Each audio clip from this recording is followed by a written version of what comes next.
that. Like you set a goal, right? A Oh, big one. And suddenly, every other little thing seems way more important. Oh, absolutely. We've all been there. Procrastination station, next stop, everywhere. Exactly.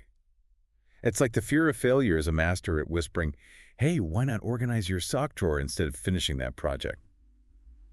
You've done some amazing research on this, especially for students. Let's dive in. It's huge for students, right? I mean, this fear, it can really put the brakes on all that potential they're raring to unleash. So fear of failure, for listeners, what's the psychology behind it? How does this even show up in a student's life? Okay, picture this. It's the night before a big exam, and you're suddenly feeling the urge to, I don't know, alphabetize your bookshelf instead of cracking open a textbook. That's it, right there. That's that fear. So basically, I'm not the only one who rearranges their sock drawer when they're avoiding something big. Definitely not alone.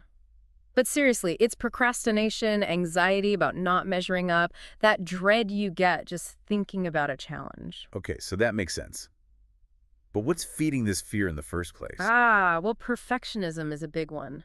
That voice that says everything has to be flawless, which, let's be real, is impossible. And when that happens, suddenly your self-worth is tied to every outcome. That's a recipe for stress right there. Yeah, that makes total sense. And then you've got this social pressure picker, especially for students, right?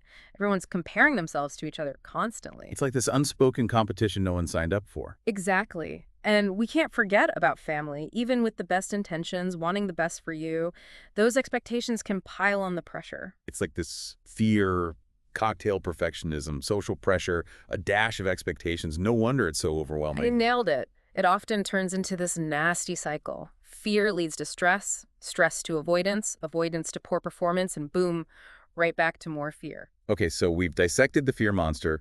Time to hand our listeners the tools to fight back. Where do we start? I like how you think. First up, we got to clean up those negative thought patterns. Think of it like cognitive spring cleaning. You know, those I'm going to fail thoughts, catch them and swap them out for something like I'm going to focus on what I do know and do my best. It's like giving your inner critic a crash course in positive self-talk, right? Exactly. Next, let's talk goals. Not the overwhelming climb Mount Everest kind, but smaller, totally doable steps. How do you eat an elephant? One bite at a time. I love that. Speaking of tackling huge tasks, Colonel Sanders. His fried chicken recipe, rejected over 1,000 times. But he flipped failure into a stepping stone. Such a good example. Colonel Sanders proves that setbacks aren't the opposite of success. They're practically part of the journey. Embrace the stumbles, the rejections. They're full of lessons that'll push you forward. It's all about perspective. And, while we're on the topic of support, sometimes a good pep talk from someone who gets it can be huge. Absolutely. Don't underestimate connection. Friends, family, teachers, mentors, whoever you trust, talk to them. Share those fears. Ask for advice. You are not alone in this. So important. And while you're building that support system, don't forget to be your own cheerleader. Let's talk self-compassion. It's not about going easy on yourself. It's about realizing you're human. You'll make mistakes. You're learning. Give yourself the same kindness you'd give a friend going through the same thing. Okay, we've tackled the fear, we've got the tools. Now let's build some unshakable confidence. I love it. First, let's talk about affirmations. Powerful, positive statements you tell yourself, focusing on your strengths, right? Instead of a general, I am successful, how about, I am a dedicated student and I can master new skills? Believe in those words.